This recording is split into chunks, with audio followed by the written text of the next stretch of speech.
like to welcome you all here this evening to the Senate Room at Wits University. My name is Lynn Morris, and I'm the Deputy Vice-Chancellor of Research and Innovation at Wits, and I have the pleasure of being your co-host this evening. But a special welcome to our colleagues from the South African Institute of Electrical Engineers, as I said, who are our co-hosts. We have President Pascal Motswaleli, the Senior Vice President, Prudence Madiba, and the Junior Vice President, Prof Vukosi. And as he himself says, he's the oldest of all of them.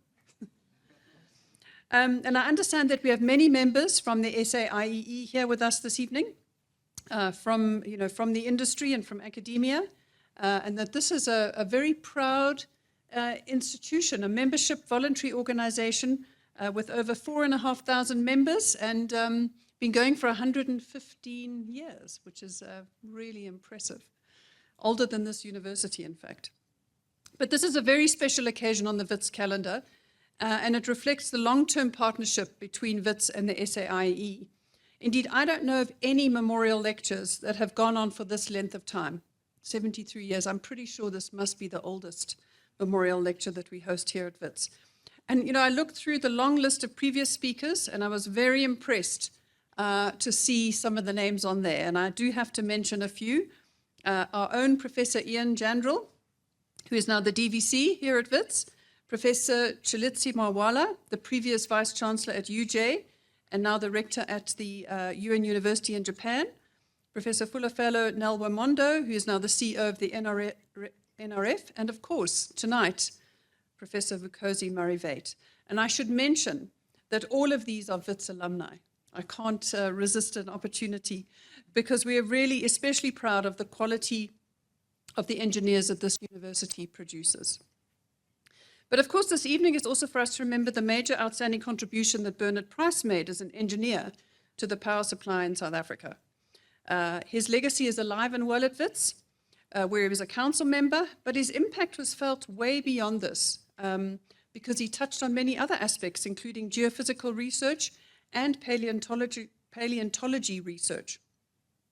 So on behalf of Wits and the SAIEE, we welcome you all here this evening to reflect on the past and to think about the future, particularly given the topic of Vukosi's talk, which is an AI-driven Africa, and also just to say that this is being recorded, and so people can pass it on to others to watch, and it'll be there forever.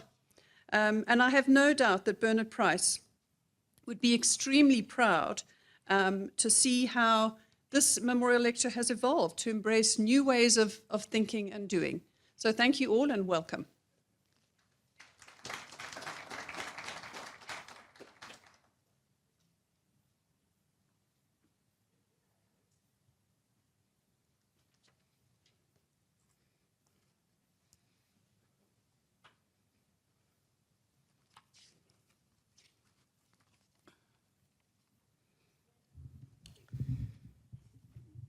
Deputy Vice Chancellor for Research and Innovation, Professor Lynn Morris,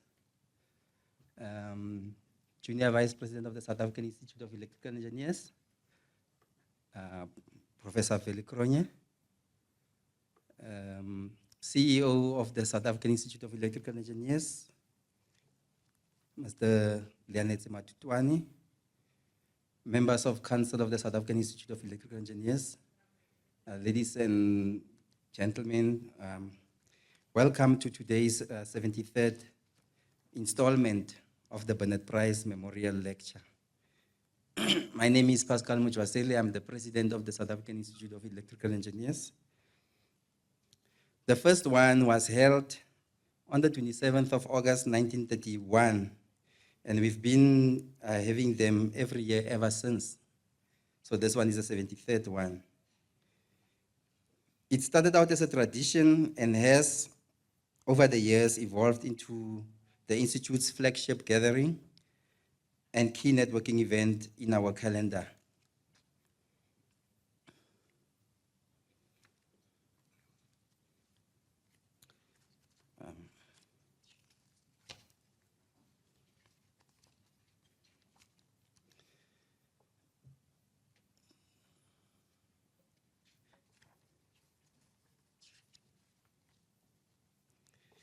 These lectures are named after the late Dr. Bernard Price because of his outstanding contribution to as an engineer to the electricity supply industry in South Africa.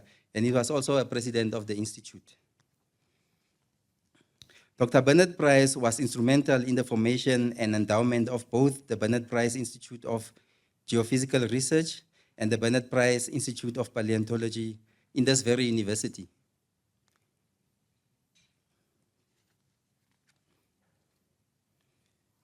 So who was actually Dr. Bernard Price? He was born in London, 1877. He was the president of the institute in 2015, and he was elected an honorary fellow in 1915, sorry, and it was then elected an honorary fellow in 1940. He was well known as the chief engineer and general manager for the then Victoria Falls and Transvaal Power Company. As a young man, he worked for Mears and McClellan, and at the time developed a well-known Mears-Price method of power circuit protection. Under his guidance, the Victoria Falls and Transvaal Power Company expanded its electrical system and also developed a compressed air system, circulating compressed air to the mines from Rose Deep to Crown Mines by means of pipelines having a total length of about 50 kilometers and a maximum diameter of 700 millimeters. In all, the system required 85 megawatts to drive it, and it was unique to the world.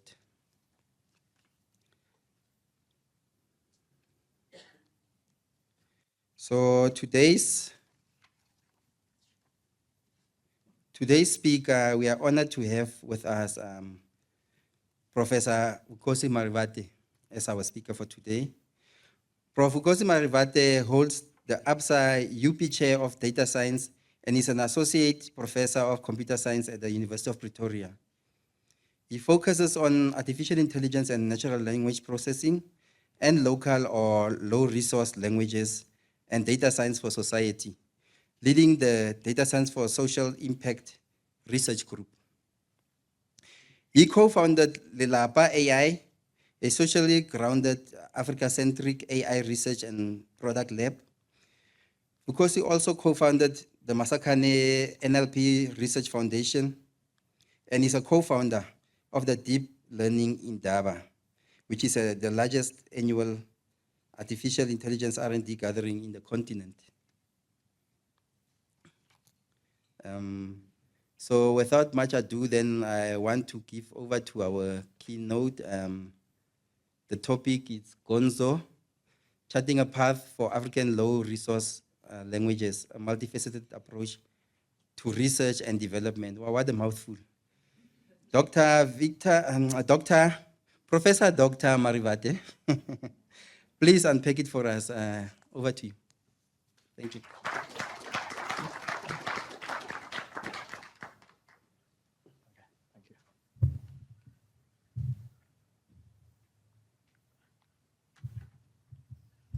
Thank you. Too much background noise. Thanks for having me here. I'm just really be happy to be back on the Wits campus. I was actually here also last Monday for another engagement in the humanities faculty, and you'll see why in some spaces. Another thing, I always like reflecting on this. So at the end of my first year, I was here at Wits in 2004, starting my first year in electrical engineering. And at the end of that first year, I decided I'll never be an engineer. Or what I meant was I would never practice in a way. I really, engineering is nice. I didn't like at that time through experiences with mines. I was like, no, not this. But I really enjoy the part of computing, through the engineering, data, and let's see how this goes. So I enjoyed my time at the electrical engineering department that I've been staying on to do a master's, but then working on AI in these spaces. The other thing is Gonzo. Gonzo means journey in Xitsonga.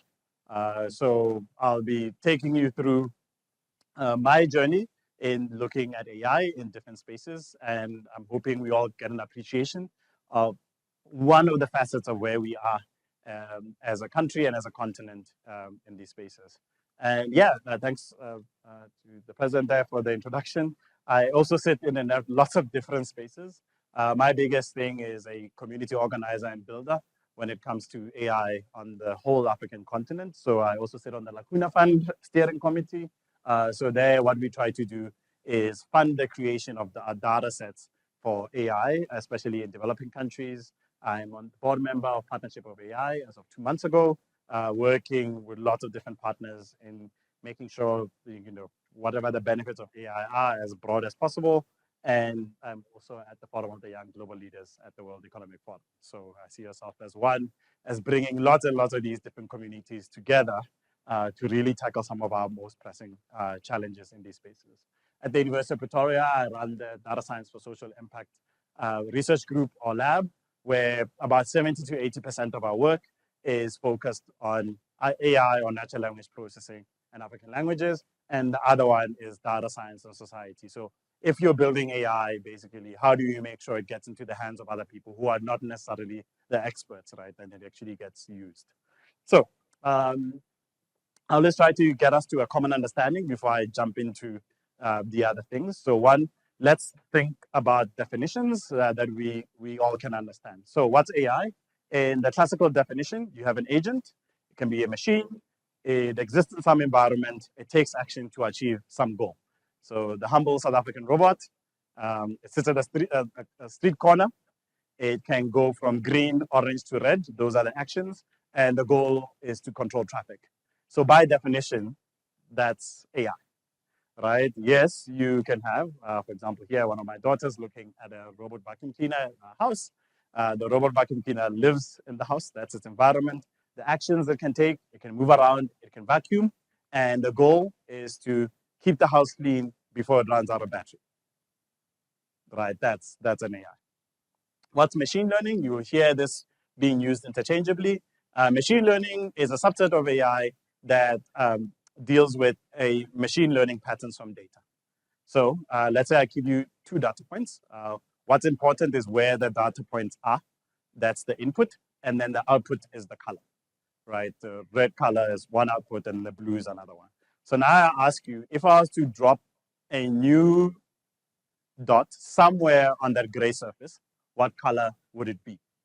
Right? So if you only have these 2 data points, the simplest model you can learn is a straight line. Y is equal to mx plus c that sits equidistant between the 2 data points that you had as input. And what it is that now, if any new dot falls on the left of that line, I will just predict that it's red. And if it falls onto the right of it, I'll predict that it's blue, right? Because that's the simplest model. The world tends to be not that simple. Your data tends to be more complex. And because of this, your models also change and they become more complex. So in this case, you have a quadratic function that then fits my data. And I'm also making an assumption that we don't have any error, right? So in this case, it's easy. You can now split the data nicely into 2. If there was a dot like the top dot there being red here, and then this one being blue, this would still be likely the best fit of a model, right? So in this case, just that line splits the data. It's just minimal error instead of a clean split between the 2. So this is what is called supervised learning or classification, where you take an input and then you can just predict, what the output is supposed to be. After a semester or 2, you get to a point where you say, oh, I can now take as input pixels from an image, and then I can predict that there's a dog and not a cat in the image, right? This is the same thing. How do we get these systems? You take millions and millions of images, and then these images are tagged by people of what the objects are in the image, and then the machine learns the pattern, and then now you can predict this. So that's why now almost everybody here who has a phone, whether it's an Android iPhone or whatever, in your gallery you can go in and say, I search for the word tree, and then it shows you all the pictures of trees. It's tagged, all of those.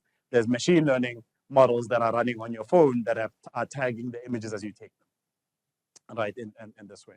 So what if we don't have labels? You can still do interesting things. So you can have data here. I'm just showing it in 2D, and then you can group that data. So you can learn something that then learns to group or cluster that data. Here, it clusters the data into 3 different types of clusters. So it starts somewhere, and then the model keeps on adjusting until it says, this is the best fit I could get if we assume that there were 3 groups in my data.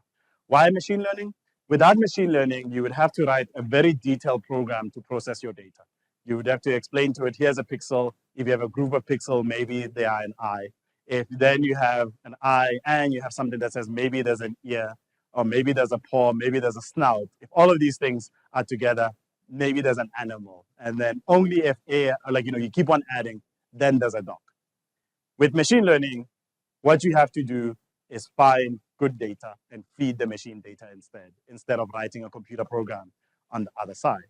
And what's been happening over the last few decades is there's been an acceleration of more data while computers become cheaper and cheaper, so we can build more bigger and bigger models. And that's really what keeps on driving the revolution forward when it comes to machine learning. So if, for example, we get to something like thinking about language modeling. So with language modeling, we can turn it into a machine learning problem. So what we want to do is say, we're going to take a sentence, for example, that's our input. We're going to remove a word. Instead of it being an input, it becomes an output.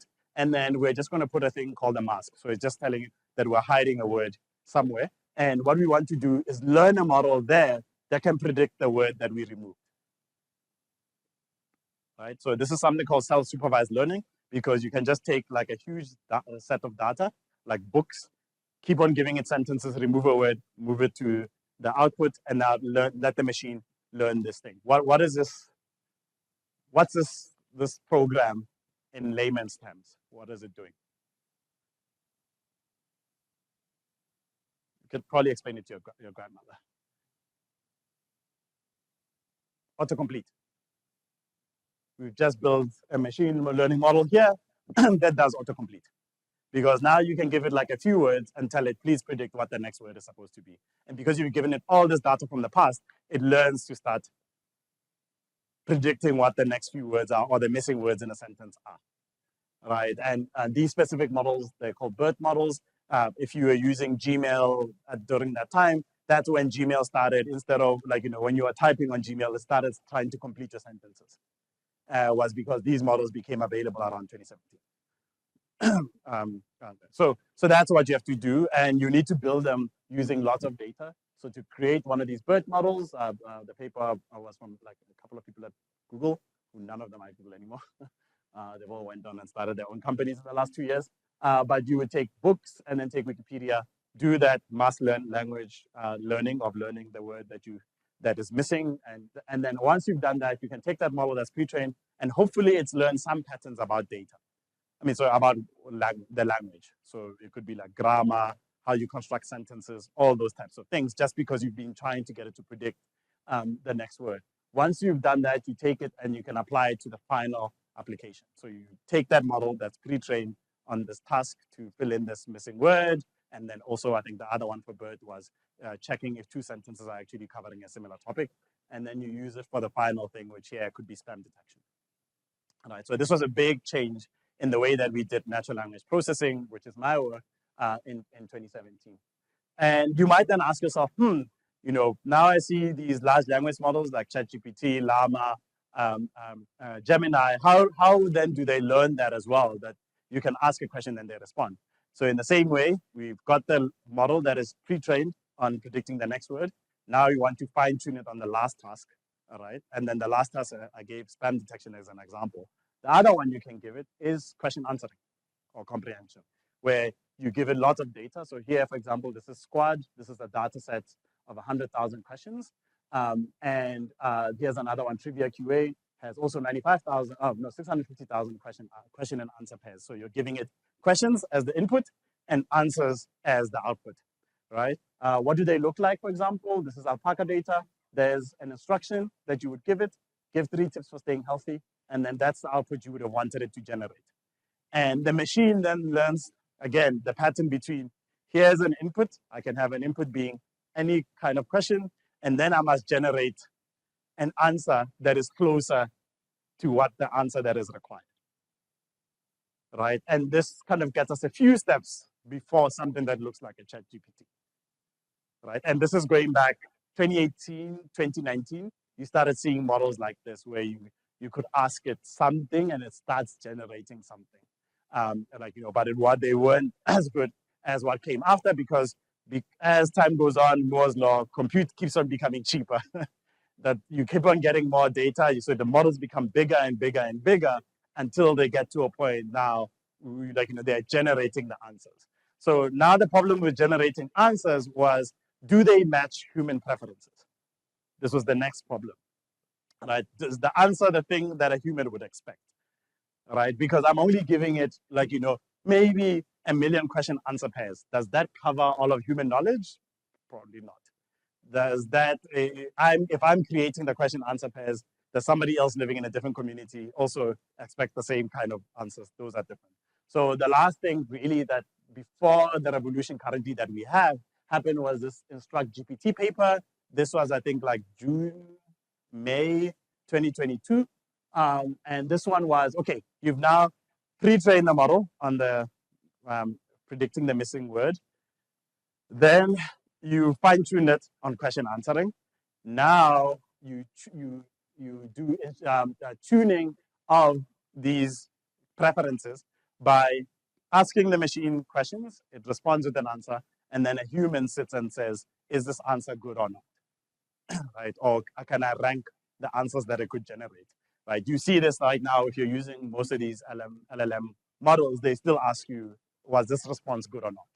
And what they're doing is capturing more data to then say, how then do we tune the outputs so that they match more what humans would expect, right? And then we accelerate to 30th November 2022. What is that date? ChatGPT gets released to the public. Right, so these are all the the steps, right? That you've got the data, you have to give it all these different data sets in different ways, and you collect, right? So for me, I work in this African low resource languages area, and why is this a problem? So you have languages, like the continent has 2,000, 3,000 plus languages. You have many, many speakers. You have millions of people speaking a language. Some have barely, even 10 speakers. But, even then, even if you have millions, but they don't have resources, right? What do I mean by resources? I typically ask this question every time I give talks. How many people here, given your home language or when you were young, how many of you have a dictionary or thesaurus on your phone or on your laptop at home or at work for that language?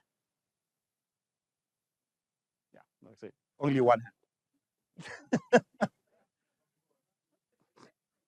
Right? But people speak those languages. Not that these languages are not being spoken, right? But then those resources are not there, right? So digital dictionaries, grammar tools, all these things are actually not available, and that causes a problem, that moves you closer and closer to extinction in a way, because then for people to continue creating content in that language, it becomes less and less over a period of time, right? So it's hard to discover resources. It's hard to reproduce, especially in the science world, experiments, because you can't, people are, it's hard to find these resources. Focus becomes a challenge. So if you're in this research space, it's easier for you to work on publishing papers in English and not actually focusing on these other languages, because other people will then be like, oh, we appreciate what you're doing. Where are benchmarks? Like, how well do you do? And then the scale and complexity of this problem. So the one way to think about this is that the challenges faced by these languages are the same thing to a high interest credit card. So the more we wait to resolve these challenges that are faced by the languages, is the more expensive it becomes to pay it off. South Africa's history in thinking about our 11 official languages and thinking about our 9 languages specifically that aren't as developed goes back to 1993. And there's policies that were put in about development of languages, but then we keep kicking the can down the road about when really we will implement higher, fast development of these languages. So, but then the more we wait, the more expensive it becomes to actually resolve. Right? So it gets to a point where the debt becomes so much that you just say, I give up. All right? So the question we have to ask ourselves is that, is generative AI, as it is today, adding to the credit amount or increasing the interest rate? All right. So this is something that then touches on also the way that we do global science. Just check something.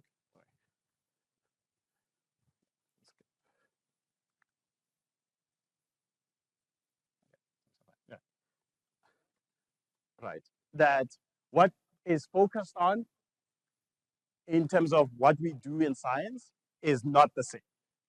We tend to think of science as being it's apolitical, it like goes where it has to go, but that's not true, right? There's inequality in resources for those in the global majority or developing countries and global south, whether it's compute, data, or focus, right? People tend to work in spaces where they think they'll get fast responses, things that people will easily be able to identify with. And there's also an increase in extraction-based practices, where people will say, no, we'll work in the West and then just get the things from you and we'll do the work there. Health used to have like a crazy history in this, where I think it's called helicopter research. You would jump into Africa, work with African researchers on health problems, meeting patients and all those things, take all the data back to the West.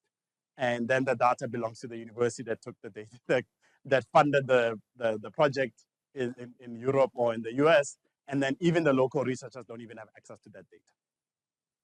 Right? It's very extractive, right, in a way, right? So you have to ask, where does the data come from?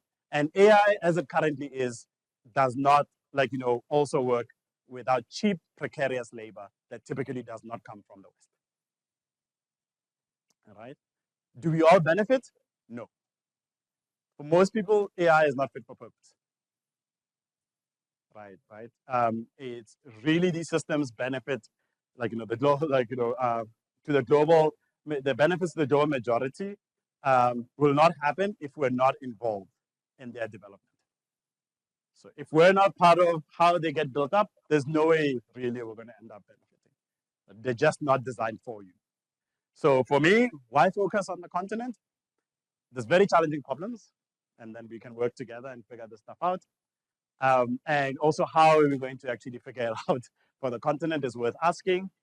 Africa is not a country, 54 states, means you have very, very diverse kind of landscape to deal with, and that really leads to innovation, right? And you also get to develop different. You don't, it's not a cookie cutter copy. You need to figure things out, and that's where innovation comes in, right? And that's how you learn then from these diverse inputs.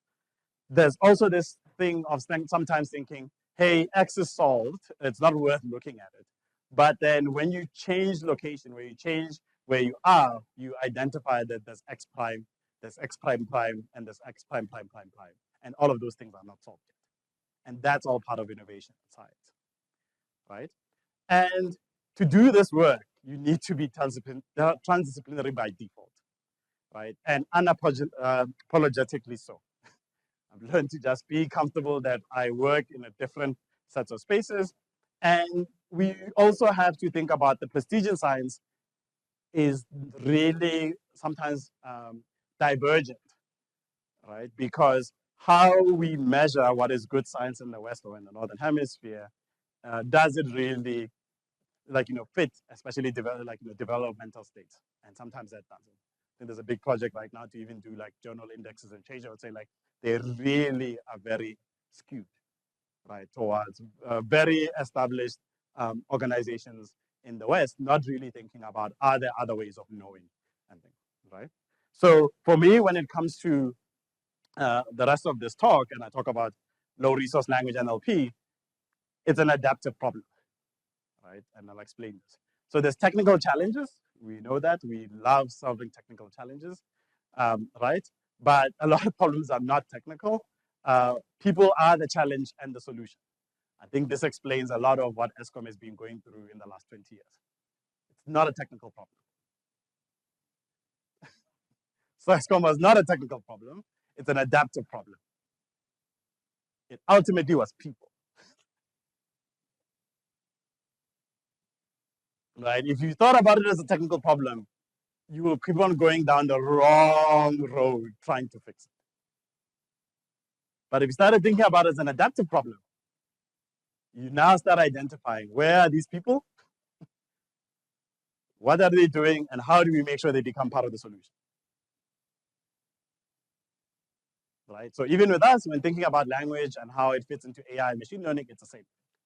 That it's not just a technical thing of we can build more and more models with more and more. There's lots of problems that are not there. So what does this mean? you can define these things about how the kind of languages are. You have in this work by Joshi et al. You see English, Spanish, German, French are kind of named as winners, that they will, like, they have so many resources, they'll keep on going.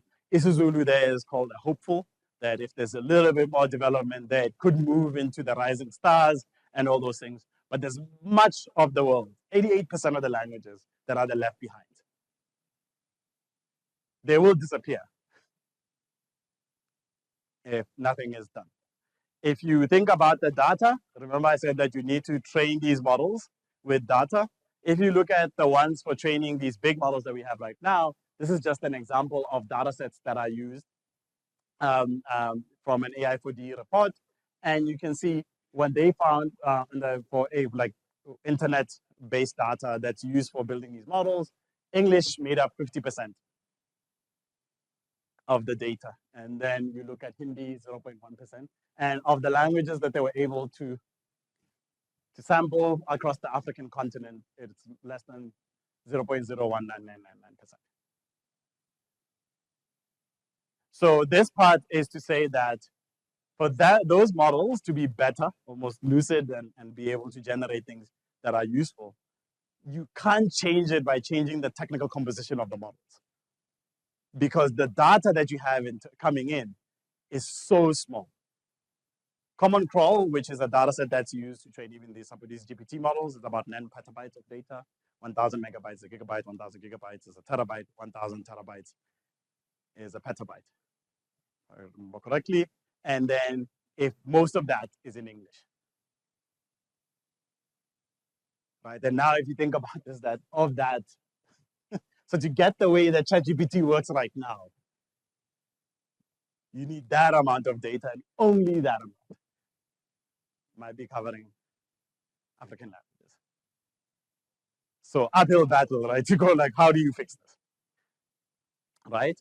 If I focus on South Africa, for example, just going back a bit of time, I'll get to the other things, but you could see, for example, newspaper circulation has been going down, but you can also see that there's also a skew. Most of our newspapers were English. This is 2019, some isiZulu, and then some Afrikaans. And if you look at our census, I think it's updated now, 25% people, it was 25% isiZulu, his language, and then the other languages. But if you looked at Wikipedia, how many articles in Wikipedia are written in that language? It tells a different story, right? 25% of the country is Zulu, 25% of the country speaking is Xhosa at home. But if you look at Afrikaans, I think now it's over 100,000. This was again back in 2019. Was 100,000 articles on Wikipedia written in Afrikaans. isiZulu at the moment is 10. I think it's near 10,000. With Sepedi also at 10,000. Right? If you go to Xhosa, it was 1,000 articles. If there's you keep on going down Chivenda, there was only 367 articles written in Chivenda on Wikipedia, and up until sometime this year, there was 0 in Isindebe. Right? And I said you have to remember there's that debt we have to pay.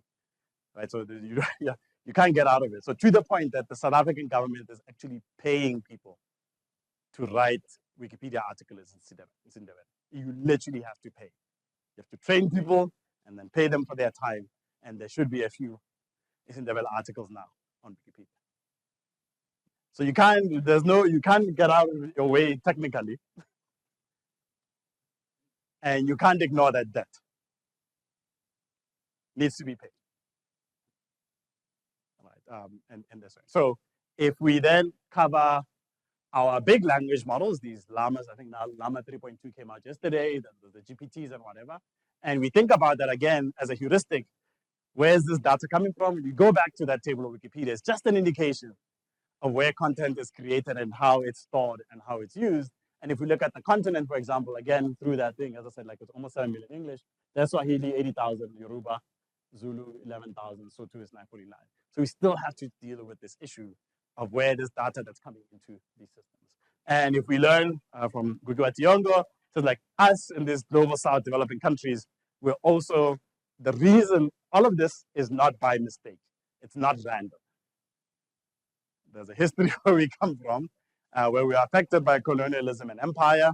And because of that, there's just the way languages have developed or even recorded is very, very, very bad, right? A lot of the times, many languages, the first time they were written by Christian missionaries. And those people were just there to convert people. They were not there to think, oh, for this language, I'm going to write it correctly. That was not their job. It's I want to write it because I want to translate the Bible and then send it through. If you speak Sesotho, Sesotho is a tonal language. The way you say something changes its meaning. But Sesotho in South Africa, or Sesotho in general, it doesn't have diacritics, those little squigglies and things, because those things would actually carry information about tone and how it changes. So Sesotho today is not written correctly at all, because the person who speaks Sesotho, and then they know they have to change the way they are reading, and then when they are reading the sentence, like, oh no, here you would say it this way. Right? And that's debt. Somebody has to do it. Yoruba used to be that way, didn't have diacritics. And they had to sit and say, no, we have to go and write it correctly. Right? These are things we're still having to deal with, right? And language is more than symbols. There's this thing of like, okay, yeah, this is too much to fix. We should just go towards these very high resource languages. But the point is, it's almost like working and saying languages is just words. And you can just replace the word with another language. But that's not, we know this. It carries culture, geography, lots of indigenous knowledge. And for us, we will lose that. Right. And remember, I came from a background of an engineer and a computer scientist, and saying like, okay, I'm going to solve these, work on these AI problems. And you keep on going like, okay, keep on hitting this. Why are we hitting this wall? And you have to now start understanding this background. So I'm just keep on checking my time. Okay, yeah. So there is this insatiable appetite for data. So is compute all you need? So the data side, we've said there's a problem. The other side is inequality in access to compute. So here it's just a overview of compute in terms of GPUs. So like GPUs are graphical processing units, and they're used to train these AI models. This is 2 generations ago. You can say like, iPhone 14 time, and now iPhone 16 is this generation. So these are A100s. At that time, Meta or Facebook had about 21,400 of them. A few of them are used for public, meaning you can rent them out, you can run your things and then pay them. And then most of them for private use. There's a mix here, some national HPC. South Africa has a Center for High Performance Computing, CHPC, where you can join and run your things there. So those are the types of things. So you see a mix. You go 1 generation ago, which is last year, you have H100s, right? And this is obviously what's reported publicly. Companies might have different ones, but the trend markedly changes. Right, at that time last year, I remember Mark Zuckerberg saying they're buying 350,000 of these H100s, and I think they're like $30,000 each. Right, just for the GPU, before the rest of the server, before the electricity that you have to power these computers, before the water that you need to cool them, or the high refrigerants that you need to cool them, before the human resources, people to keep the servers running, before the human resources to do the research that builds these models, before the data. Right, and the thing that you see here very clearly, national HPC almost goes out last year. So governments and completely come out of the equation. Where now if you want to build these models and you're saying, no, I want something that's akin to a Llama or a ChatGPT, it's in the hands of a few private companies. Because you need this. There's a point where last year, if you ordered an H100, it took you a year. You order it today and have to wait a year. That's how much the backlog is. And now for 2024, we are now at H200. Right, I think Larry Ellison was saying a week ago, his article, that he literally had, dinner with Elon Musk and was offering him billions and saying, please take our money. No, sorry, you had a dinner with Jensen, the CEO of NVIDIA. And was literally offering money, say, take our money, please, we need the GPUs. And then he was like, no, they're just not. Because it's literally a place. Right, and this compute, I'm pretty sure on the African continent, I don't think more than 1,000. In the total continent, 54 countries. Right, so it's not that the data's not there, and the compute is a problem. But there's the compute part. You can't build these models. You need lots and lots of these things. And even the data that now is currently coming in, where does it come from? Does it represent us? There's lots of bias. There's also issues about protecting private information. And we don't want to be a cheap data market. What does that mean? People coming in and saying, here's these new jobs, you can annotate. You can be the one who gets the images and you say what's in the image. That's not a technical job. But these will be things that will be sold to us and saying, no, here are these new age jobs that you have to do. There has to be things about licensing. How do we capacitate locally? There's issues with right to research. So what right to research is, how do I access data and be able to use it as a researcher and know that there's fair use and fair dealing, right? Fair use is that, hey, am I allowed to scrape the web and internet and then use that for research purposes? And if I do make money out of it, how then do I do fair dealing where the person who created the content also gets a cut? Right? These have to be things that are there. And then we must protect communities in these spaces. We have had issues, especially with content moderation side, where people are being seeing the worst of the internet. And you use the internet today, it's mostly an experience that's very sanitized. The reason that you have that is there's all these workers literally in the dark that you don't interact with, that are spread out in lots of different places around the world, including Africa, who work and see the worst of the internet. All right, and more of these jobs are going to countries that have low wages and very bad labor protections. And they are driving this generation of, AI in those spaces. So we also have to have regulations and policy that cover these types of things, right? Licensing is a big thing. We have I want my language to be represented. I create data. But because I don't have the compute, the person who's first going to build a model is likely not going to come from here. And those are the people who get the big prestige. They built a model, now it has this language, but then a lot of researchers on the continent are the ones who are creating the data. So now licensing has to come in of saying, how do we create an ecosystem and then balance these power dynamics of what's available to you? Some of the work that's come out of the Data Science Law Lab at the University of Pretoria is this new license that's trying to balance those things of saying, depends who's accessing the data.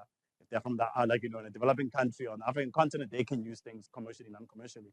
But if you come somewhere else, you have to only use it in non-commercial purposes. And then if you want to use it for commercial, you must interact with the community who created that resource. So what are we doing at the University of Pretoria? Very quickly, to work on these things in terms of our research. So how do you artificially increase your data? So we do this thing called augmentation, where, for example, you can take a sentence written in whatever language. You have, for example, a list of synonyms, and then you replace. So you go from one example, one sentence, you can create 10 sentences from it because you can do synonym replacement. So we wanted to show that this is possible, and you don't necessarily need to have the dictionary or thesaurus. Right? You can do it by creating very high quality data sets in that language. We built a library for this called Text Augment. A lot of people use it. And we've also joined other initiatives globally that work to create these augmentation schemes. Right? So even if you have a smaller amount of data, how do you then artificially increase it to actually build the tools that you want on one side? The other side is that we have to identify innovatively data sets. So here was some work we were doing between us at UP and Wits. How do we identify data sets that have licenses that are accessible? So here we are looking at Vukuzenzele. Vukuzenzele is a government newspaper. It comes out twice a month. If there's 20 of news articles that are written in English, maybe 2 to 4 of them gets translated to the rest of the South African languages. Remember I said there's a debt? So literally the South African government says, citizens, if you're not interacting in English, you're only going to see 20% of the information. Because we have to pay for the translations or the writing. So we're not going to pay. So we will only choose 4 of these articles to show. So what we did is that these are also published online in PDF.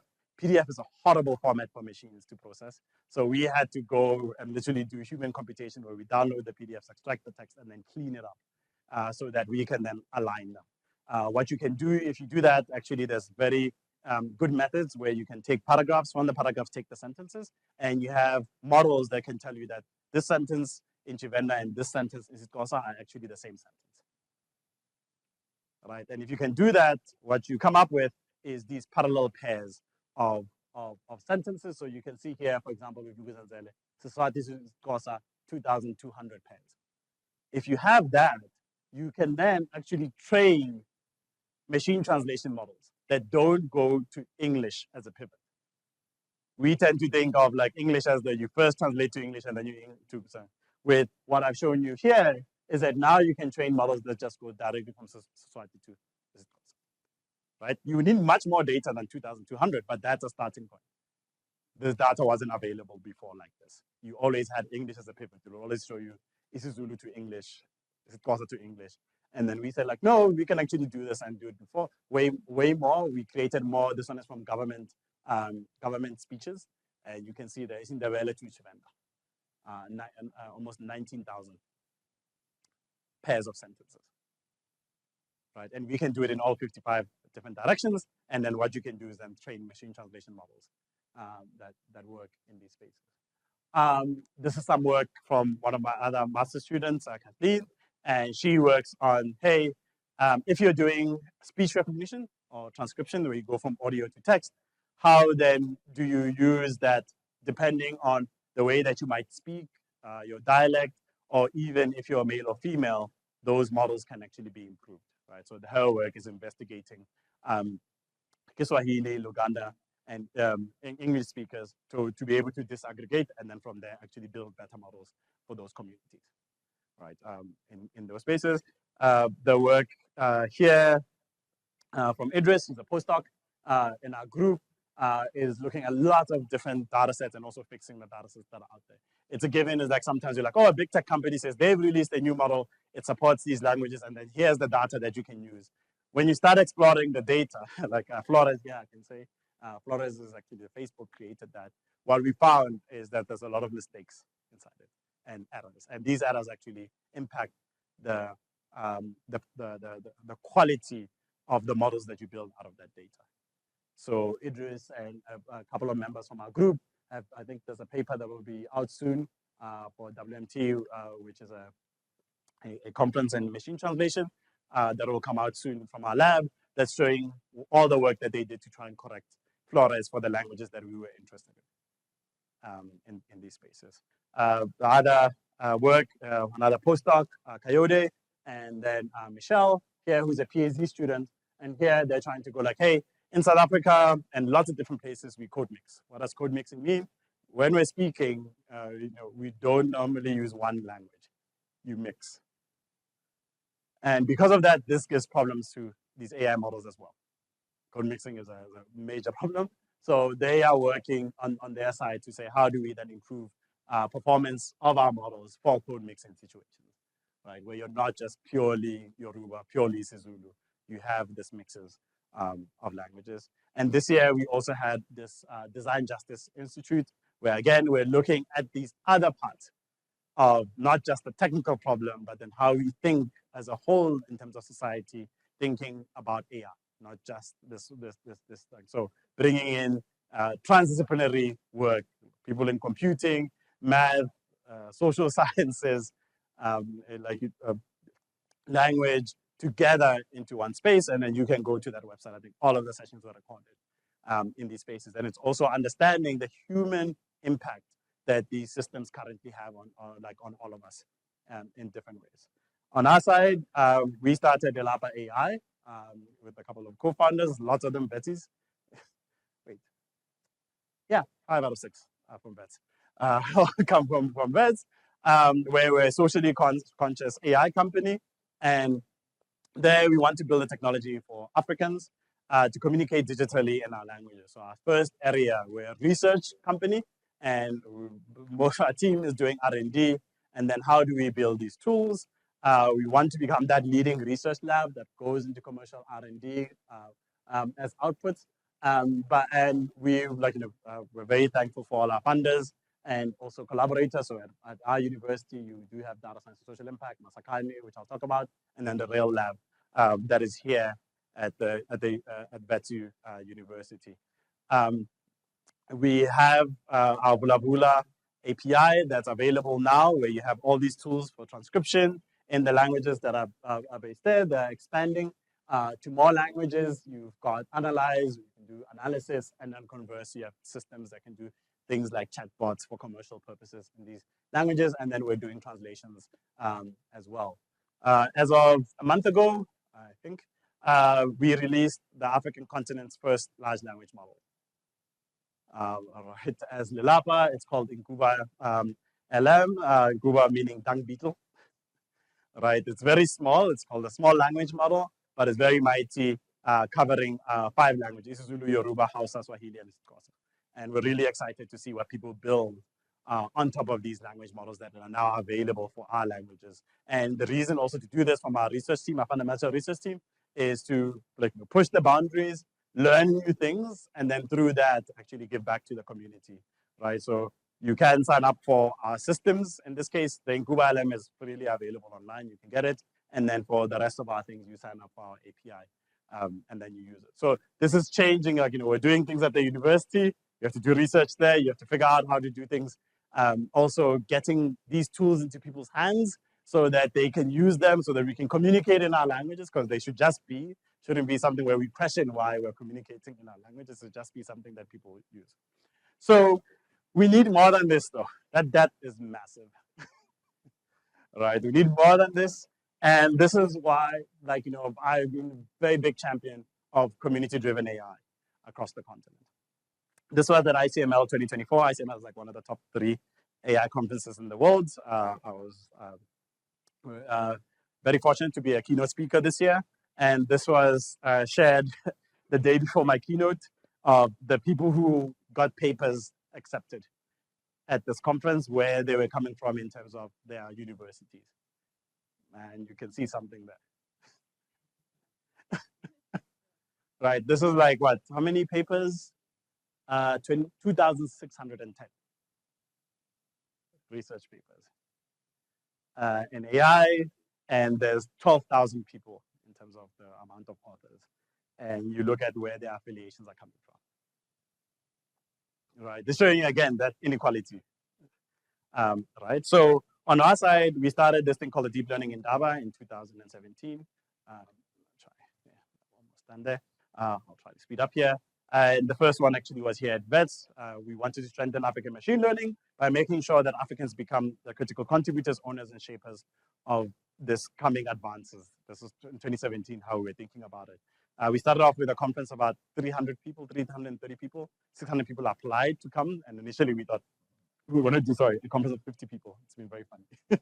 We thought 50 people at Wits. I remember talking to the vice chancellor here. And very quickly, when applications started coming in, we're like, oh, we're going to need bigger. Right, we had 330 people come to Wits for the first Indaba. And in the next year, we started this thing called the Indaba X's. Indaba X's, because 660 people who applied, you can only accept 130. People have to still, be reached. And the Indaba X's are these smaller workshops that happen in countries. And in the already we went over 1,000 people with the Indaba X's the next year. And we still had the main gathering that happens August or September somewhere on the continent, and then Indaba X's in different spaces. Indaba X South Africa, I think, was also at Wits this year, in 2024. But this year, in terms of Indaba X's, there's 47 of them. So almost the whole continent. Only 7 countries we still have to get to. So what this means is that almost every week, somewhere on the African continent, there's an Indaba X conference happening. Right? Because you have to raise an army. We want to go and say we're building these things. You have to literally raise an army of we're building these technologies here. We're not just people who receive them. And when you're either looking at private sector, the academy, the government, 2017, people like the scale of how much you need, I don't think people were appreciating. So building something like the Indaba was an alternative, and it's allowed us to go into these scales. This was us last year in in Ghana for the main Indaba, 800 people, 3,000, like almost 3,000 people that applied, 3,000 people that applied to come there. And then this is us 2.5 weeks ago in Senegal, in Dakar, right? 650 people, and it's a like it is something to behold. Like really, if you want to feel like people are like, oh, do Africans do AI? Come to an Indaba. Right, 650 people, 50% are women. No AI campus in the world is like that. No, at all. Because we're building for ourselves. We build to represent our community in different ways. The other thing we started was Masakani. Masakani was specifically looking at the language problem and natural language processing, where we want to strengthen NLP research in African languages by Africans. And that has gone on. It was spun off out of the Indaba in 2019. There was a session on this, on thinking about how do we start really tackling that debt. And through that, it's created a network and community across the continent. I think over 2,000 researchers who are working on African languages, building these tools, where last year ICLR, which is one of the other top 3 AI conferences for the first time, was held on the African continent in Kigali. I was I was one of the program chairs for this. And the biggest workshop at that conference was the African NLP one. Like this is the African NLP, like show you how much that has grown of people working on research on African languages. And the first paper that was published by this network, the Masakani community, is this participatory research for translation, and it ended up winning the Wikimedia Research Award, the first one from Wikipedia, for democratizing the internet, right? And then like Masakani has gone on as a network to be almost like a prolific publisher with research output to the point where I say like it's the top AI lab on the continent is Masakani. And you also see how its work impacts the system, the tools that you use today. Because you see that some of the researchers affiliated are working at some of these big tech companies, and you start seeing updates. My father's language, Xitsonga, started being supported in Google Translate. My mother's language, Setswana, started being supported in Google Translate. And we have a lot of researchers who are also working at Google who've been in these things, right? And last year we won also the Digital Humanity Award from Ars Electronica. But the point of this part was that grassroots have always been there in AI, and they will continue being there.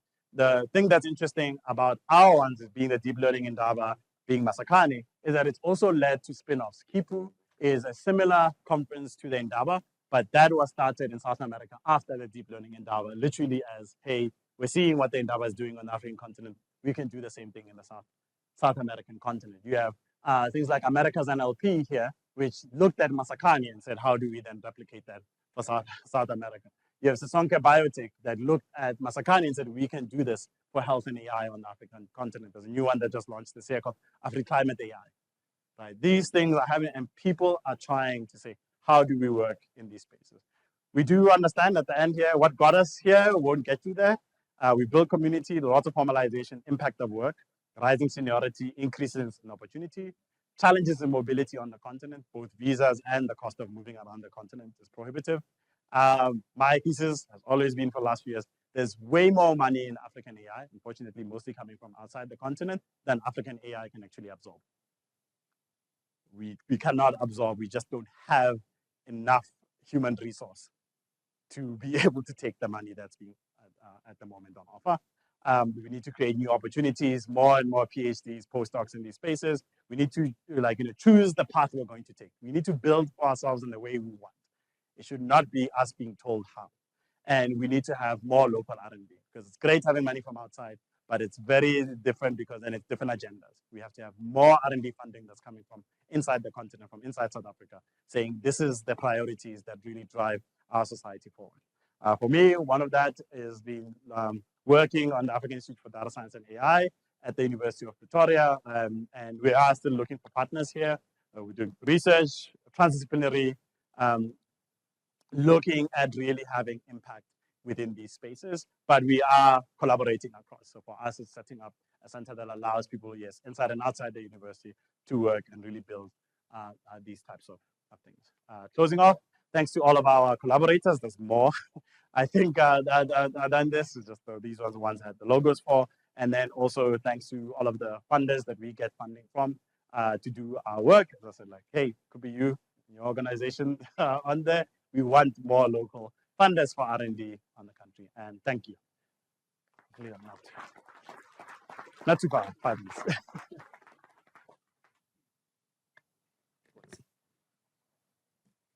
Thank you, Prof Marivate. That was very insightful.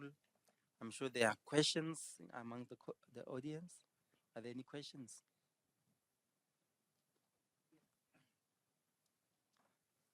So we'll take maybe, should we take three? Take two and then two at a time. Yeah. Okay. Yeah. So it would be Mark Barker and who else? Yeah, thanks, Prof.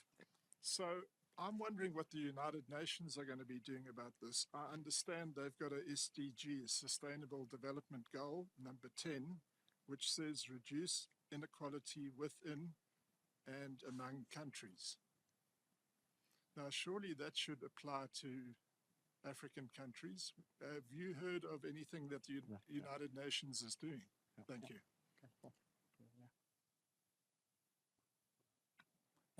Thank you, Prof, for the presentation.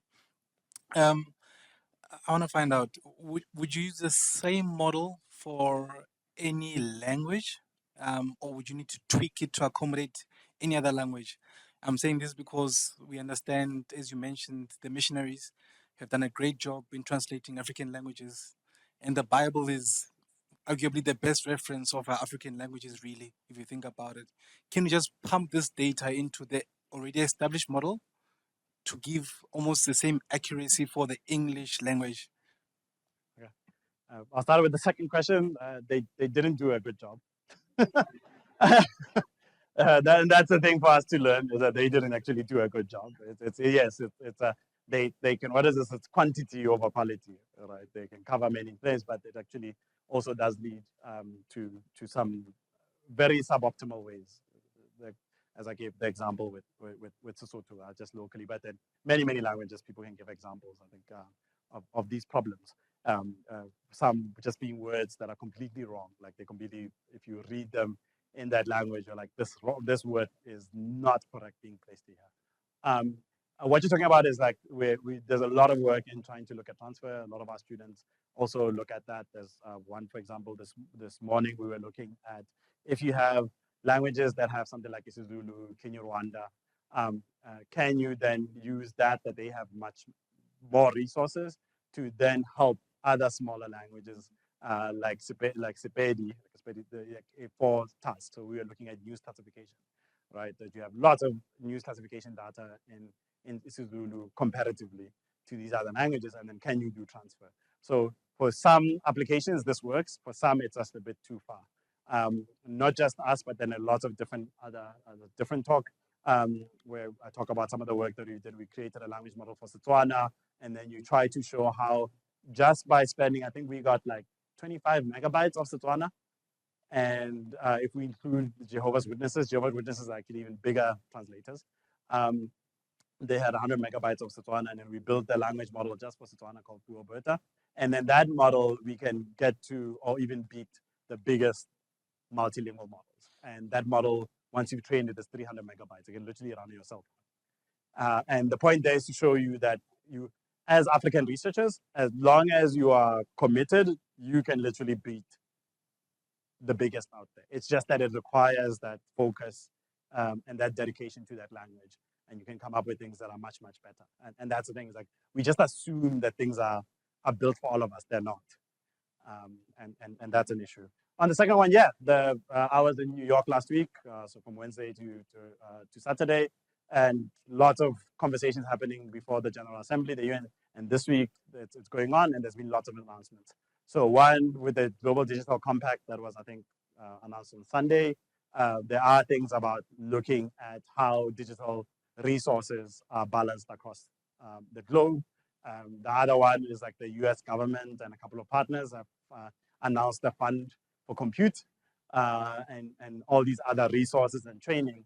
But the item is always like, how much of ourselves are in those rooms driving where this is going? It's very different if somebody's like, everybody's thinking, what is making our decisions for us, and then we're not the ones driving that. And it is a challenge for African governments. Like I can tell you right now, I've been involved in policy making with the African Union.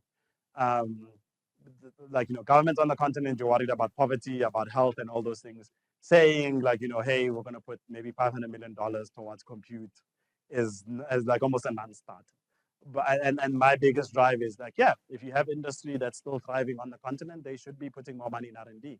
It should not be that they're waiting, and in general, I'm not just talking AI, waiting for the technology to come from the West to here and then say, oh, we'll just make adjustments to it. Because ultimately, as I said, you can't squeeze more out of the model than what already is inside. There's no more. You need the R&D to be done here to develop these things. And we also know from an R&D spend per capita, historically, you improve the lives of people by putting more money in R&D.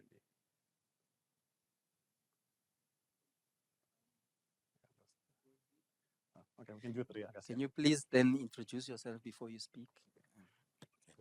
All right. My name is Prumzile Mlungwana. My question is actually related to accents. There is a new software. I just forgot its name. I've been introduced to this software. It automatically picks. It automatically does subtitles for you, just like YouTube does. But you can do it yourself without YouTube. And so I've been introduced to try it, and I've been trying it. It has a challenge with the accents. Sometimes it will say words wrongly, and it's only in English, of course. So I was quite fascinated when I saw that they. I think you said it's a postdoc person and another one who is doing a PhD working on people who kind of mix languages. So I thought an innovation like that could be related to coming up with a solution to not say wrong words because the program doesn't understand the accent. Are there people working on anything like that? That is my question.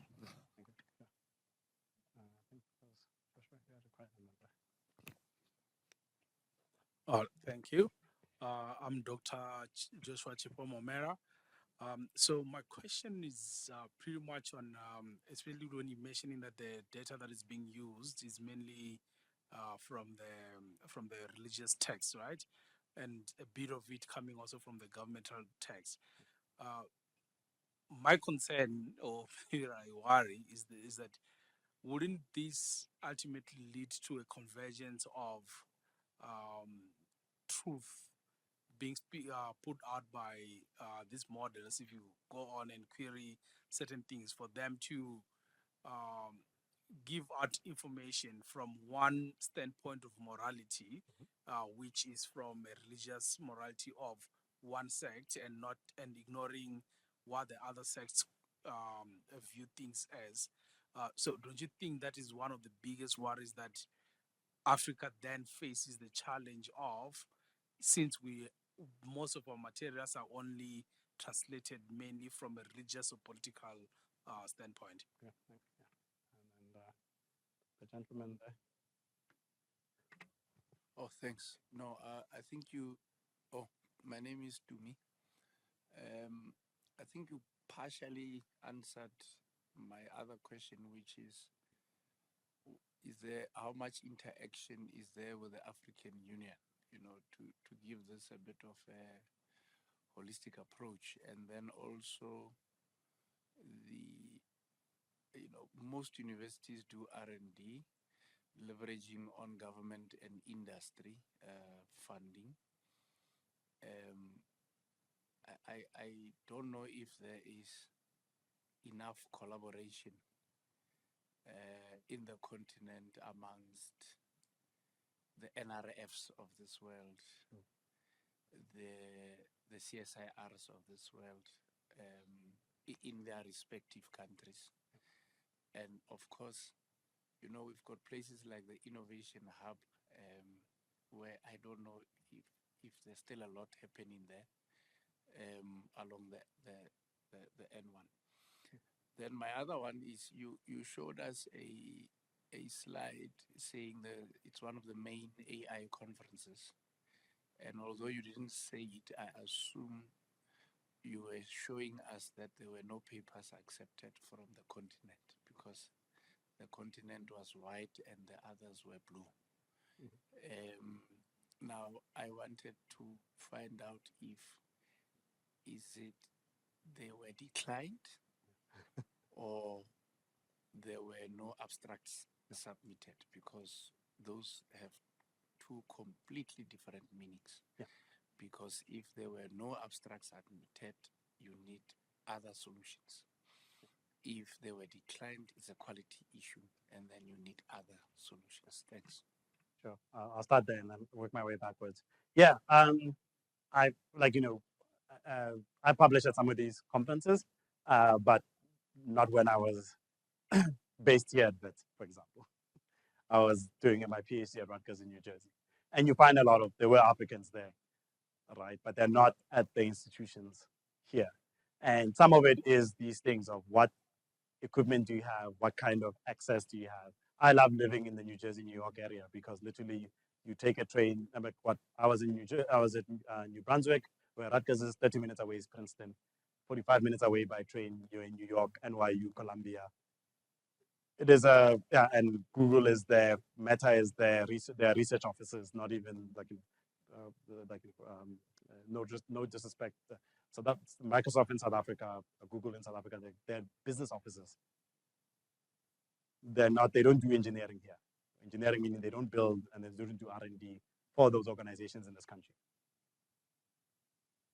Right, so that's a thing we have to understand, that if we say we're thinking, so that's the part on that. There have been more papers over, especially after the Indaba got created. You'll see NeurIPS is the one it comes out normally in December. It's the biggest AI conference, and there will be Africans going there. But then the fraction is so small comparatively to the populations, right? People do submit. I'm not saying that we got ICML, we got our paper rejected for this year, but yeah, we'll try again and then you'll find. But then it's not the only kind of measure, and we should be careful. It's just that now, for me, when I was giving that talk, I was there and I was trying to go like, okay, here's how you must understand that it's not simply, hey, the work is not at the level or whatever.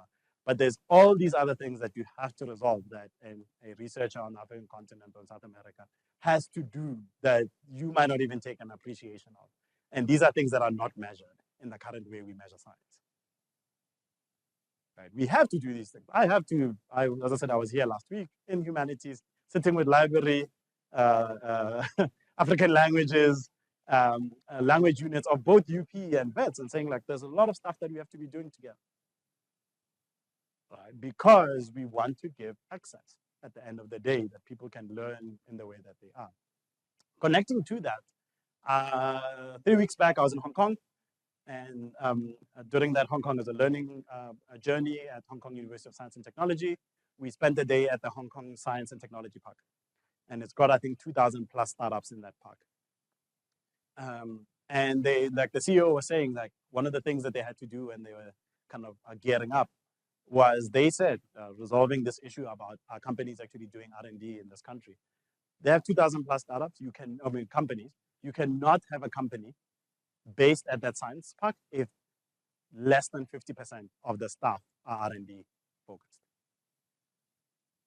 And they've kicked out companies and big tech companies in Hong Kong that were trying to, that had offices before and were not doing R&D.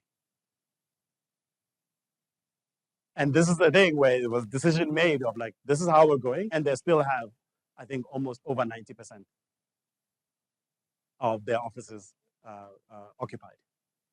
Of saying like, well, we made that choice because you can't say you're R&D based, which is the thing that's under like, people say, oh, we're very AI forward, we're this technology forward. And then you try to identify how much of the development and the research is done in South Africa. And then it gets to zero. How then do you how do you create your future?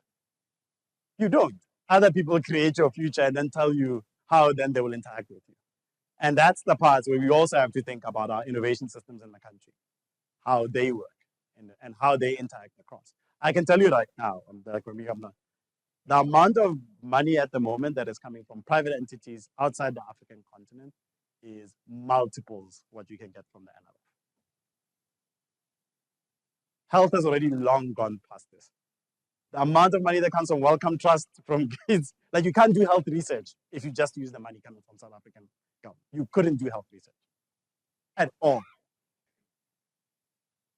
And this should get us to think very critically about this.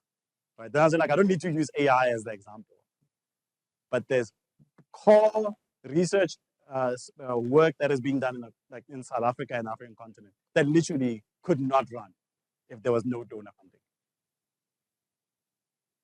funding. On talking about the bias, yeah, it's true. Like that's why I said, like, where is this data coming from? The whole part that it's religious and all those things, I think that we have to worry about. So now, when you're thinking about resolving this, you have to think, oh, how do people create content? How do they create these things so that other researchers can come? And when you do that, you have to think very widely. You can't just think about the computing people at the end who build the models. You have to think about the person who wants to write a novel, the people who want to write a poem, and like, people who want to use whatever social media site in their language, because then that starts creating the content that's available. But then because of that, you have to think about the licensing. You have to be fair, you have to be equitable. You can't just say, I'm going to get things for free on one side. How then do they benefit from these things? And these are the things that have to be resolved. And they're not going to be resolved by the technical people necessarily. It's going to be lawyers, policymakers who bring in those parts of saying how to. My big thing, even though this is being recorded, it's okay. I think a lot of people know about this if you work with me. I mean, I'm a multi-year fight with the SABC. Huge resource that could be unlocked for research. And still, we cannot today in 2024, getting access to SABC archive is almost impossible. Because for them, they're like, it's very much controlling. And you're like, no, but then you have so much content that could be useful for research in languages. But believe me, they can say something else, and I might get angry WhatsApp from the leaders. But it's the truth. Why lie? Go out there and find any research paper that said we used SABC data, and then here's that example of the data. Go find it. Right? You'll find ours, and we scraped their Facebook and Twitter posts, but not them. We didn't get it from them. Right? And that's a part of like this is our heritage, this is as a country, but we can't access it for research purposes. And then on the last one, yeah, I think what a lot of people are trying to build, as Kathleen is working on identifying and disaggregating, because people are trying to get accents, dialects, all those things on there. I've seen some very interesting, I think, is a Sipulan. If you're interested on YouTube, sorry, now on YouTube, there's a channel that does current affairs in Sipulana. And those things you're very much interested in, because once you look at it from a research perspective, like, oh, listen how they're speaking, listen to how the thing, and you're like, oh, when do we get to a day, when YouTube just transcribes those things, but not even YouTube, our own versions of these things that actually can do this right, and people can read it in whichever language that they want. And and that's the thing we want to build and get to.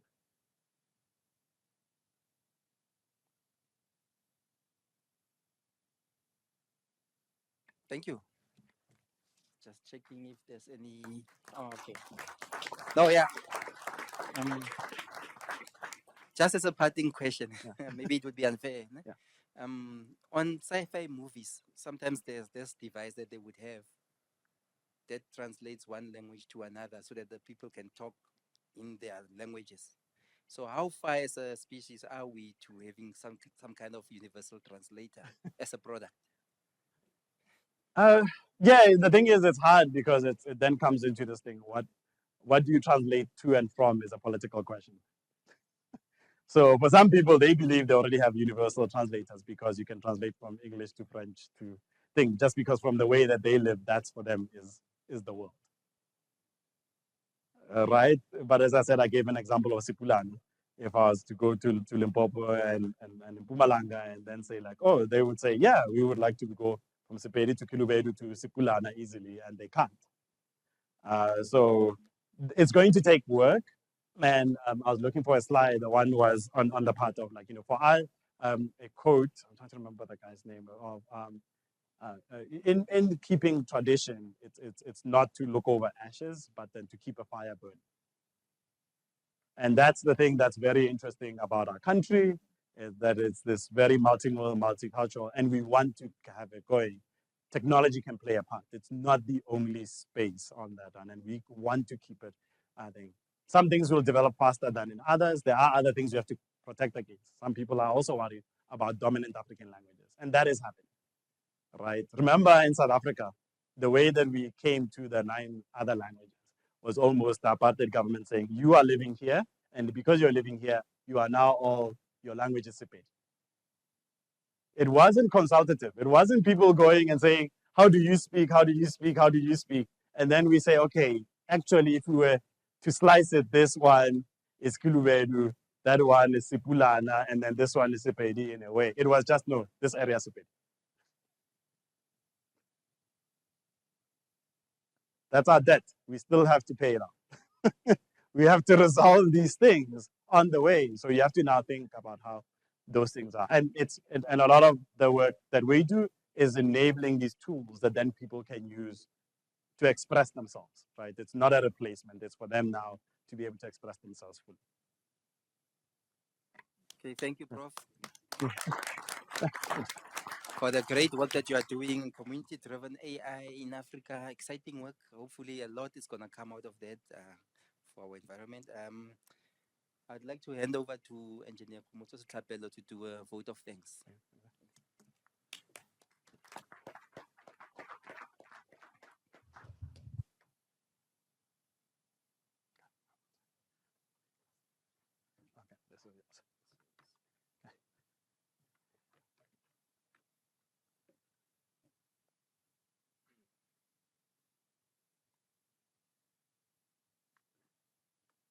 To the president of the South African Institute of Electrical Engineers, Engineer Pascal Motswasele, to the senior vice president of the SAIEE, Engineer Prudence Madiba, to the junior vice president of the SAIEE, Professor Yankonia, to the DVC of research at the University of Witwatersrand, Professor Len Morris, members of the SAIEE Council, distinguished ladies and gentlemen.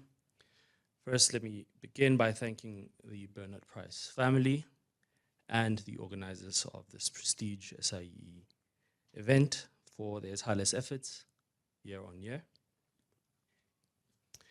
And then to our distinguished lecturer, Professor Vukosi Marivate. Igqirha lendlela ngungqongqothwane. Igqirha lendlela kuthiwa ngungqongqothwane. Seleqabele igqirha apha ngungqongqothwane. You may know, some of you may know this award-winning, Grammy award-winning song, 1966, by Miriam Makeba. It caused a cultural shift when she won a Grammy for what is now famously known as the click song. Loosely translated, it means the doctor of the roadway is the knock-knock beetle. He has passed by up the steep hill, this knock-knock beetle. So our distinguished BP lecturer, the 73rd BP lecturer, thank you for paving the way and giving us a knock-knock wake-up call, especially the polyglottal code switches amongst us.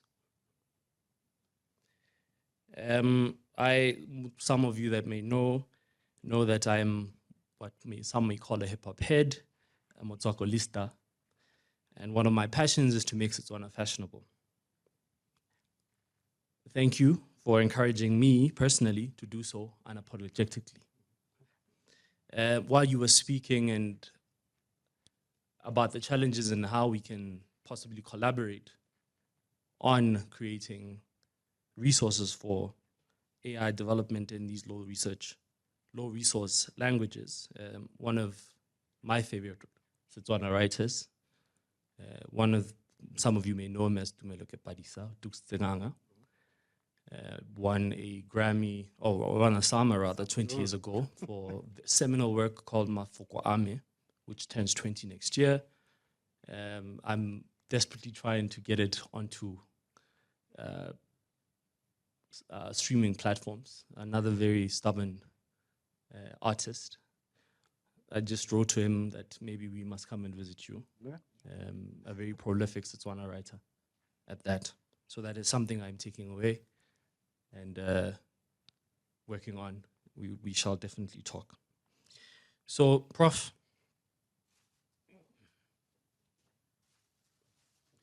Ikenzile Nkofu, Ndolibonga Amanda, Enkosi, asante sana, ke leboga go menagana. Thank you. Oh, take a picture. You might have to stand. Yeah.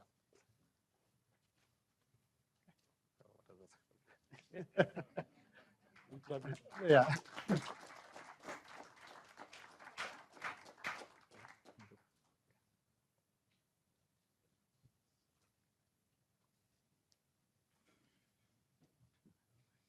Thank you, Engineer Capello. And with those words, I would extend an invite to everyone to join us for some victuals and inebriants outside, courtesy of Tebogo Machabe. Yes, the meeting is closed. We can still network outside and we can ask maybe for photos with the prof. Thank you. We are adjourned.